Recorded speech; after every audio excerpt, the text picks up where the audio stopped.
Hi friends, மாங்காய் season வந்து முடியறதுக்குள்ளே இந்த ஒரு மாங்காய் பச்சடி ரெசிப்பியை கண்டிப்பாக ட்ரை பண்ணி பாருங்கள். ரொம்ப டேஸ்ட்டாக இருக்கும். இந்த மாங்காய் 2 எடுத்திருக்கேன். எங்கள் தோட்டத்துலேருந்து பறிச்சுட்டு வந்ததான் ஃப்ரெஷ்ஷாக அப்படியே பறிச்சுட்டு வந்து இதை வந்து நல்லா கழுவி கட் பண்ணி வச்சுருக்கேன். நம்ம எப்படி சைஸில் வேணால் கட் பண்ணிக்கலாம். நான் வந்து மீடியம் சைஸாக வந்து கட் பண்ணி வச்சுருக்கேன். இதே வந்து குட்டியாக கட் பண்ணணும் பண்ணலாம், இல்லை நீல வாக்கில் அரேஞ்சு பண்ணனாலும் பண்ணலாம். எப்படினாலும் பண்ணாலுமே டேஸ்ட்டு நல்லாயிருக்கும். இதுக்கு வந்து ஃபஸ்ட்டு ஒரு கடாய் வந்து அடுப்பில் வச்சுட்டு நல்லெண்ணெய் சேர்த்துக்கிட்டோம் அப்படின்னா நல்ல டேஸ்ட்டாகவும் இருக்கும், கெட்டு போகாமவும் இருக்கும். ஸோ வந்து நல்லெண்ணெய் வந்து நான் சேர்த்துட்டு எண்ணெய் காஞ்சதுமே ஃபஸ்ட்டு இந்த மாங்காய் கட் பண்ணி வச்சுருந்தோம் இல்லையா, இதை போட்டு நல்லா ரோஸ்ட் பண்ணிக்கலாம். இந்த மாங்காய் பச்சடி பார்த்திங்கன்னா செம்ம டேஸ்ட்டாக இருக்கும். இதில் புளிப்பு, இனிப்பு, காரம் அப்படின்னு சொல்லிட்டு எல்லா டேஸ்ட்டுமே இருக்கும். நல்ல ஒரு தயிர் சாதம், பழைய சாதம், சாம்பார் சாதம், இந்த மாதிரி எல்லாத்துக்கூடமே வெறும் வாயில் கூட சாப்பிட்லாம். அவ்வளோ ஒரு டேஸ்ட்டாக இருக்கும். பாருங்கள், இப்போ நல்லா வதக்கி இதை வந்து ஒரு 5 மினிட்ஸ் வந்து மூடி போட்டு நம்ம வேக வச்சோம் அப்படின்னா அதோட அந்த தோலோட நிறம்லாம் பார்த்திங்கன்னா வந்து நல்லா மாறி வந்துடும்.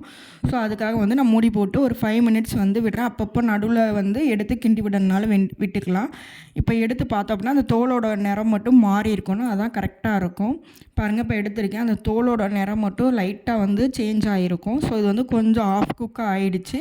இந்த ஸ்டேஜில் வந்து உப்பு வந்து சேர்த்துக்கலாம். எவ்வளோ தேவையோ உப்பு சேர்த்து லைட்டாக கிண்டி விட்டு திருப்பி வந்து மூடி போட்டு மூடி வச்சுக்கலாம். அந்த உப்போட தண்ணி வந்து லேசாக விட்டதுக்கப்புறம் அரை கிளாஸ் தண்ணி வந்து இதை விட்டு நல்லா மசிய வந்து வேக வைக்கணும். இந்த மாங்காய் வந்து நல்லா மசிய வேகணும். அதுக்காக ஒரு அரை கிளாஸ் தண்ணி விட்டு நம்ம வந்து நல்லா இதை வந்து வேக விட்டுலாம். அரை கிளாஸ்லேருந்து 1 கிளாஸ் வரை மாங்காய் வந்து ஃபுல்லாக மூழ்கணும். அந்தளவுக்கு விட்டு தண்ணி விட்டு நல்லா மூடி வச்சு வேக விட்டுக்கலாம். இப்போ வந்து இது நல்லா மசிஞ்சு வெந்து வரணும். பாருங்கள், நல்லா மசிஞ்சு வெந்து வந்துருச்சு. இப்போ வந்து காரத்துக்காக சில்லி பவுடரை வந்து ஆட் பண்ணுறேன். நான் வந்து நல்லா பெரிய ஸ்பூனில் 2 ஸ்பூன் ஆட் பண்ணுறேன். அது வந்து மாங்காயோட புளிப்புக்கு ஏற்றாப்புல நம்ம வந்து ஆட் பண்ணுற மாதிரி இருக்கும். டேஸ்ட்டு பார்த்துட்டு கூட ஆட் பண்ணிக்கலாம். மாங்காய் வந்து ரொம்ப புளிப்பாக இருந்ததுன்னா நம்ம அதுக்கு ஏற்றாப்புல கொஞ்சம் அதிகமாக சேர்க்க வேண்டியது இருக்கும். அப்போ தான் வந்து அது 2ம் ஈடு கொடுத்து நல்லாயிருக்கும்.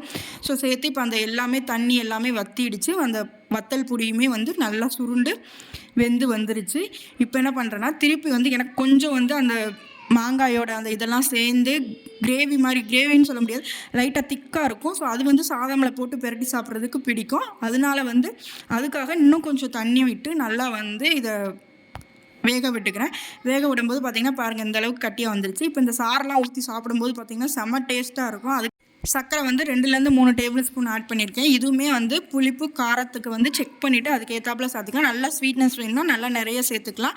இந்த 3மே புளிப்பு, காரம், இனிப்பு எல்லாமே சேர்ந்து பேலன்ஸ் பண்ணி சூப்பராக இருக்கும் டேஸ்ட்டு. பாருங்கள், மாங்காய் பச்சடி ரெடி ஆகிடுச்சு. சூப்பர் டேஸ்ட்டாக இருக்கும். கண்டிப்பாக நீங்களும் ட்ரை பண்ணி பாருங்கள்.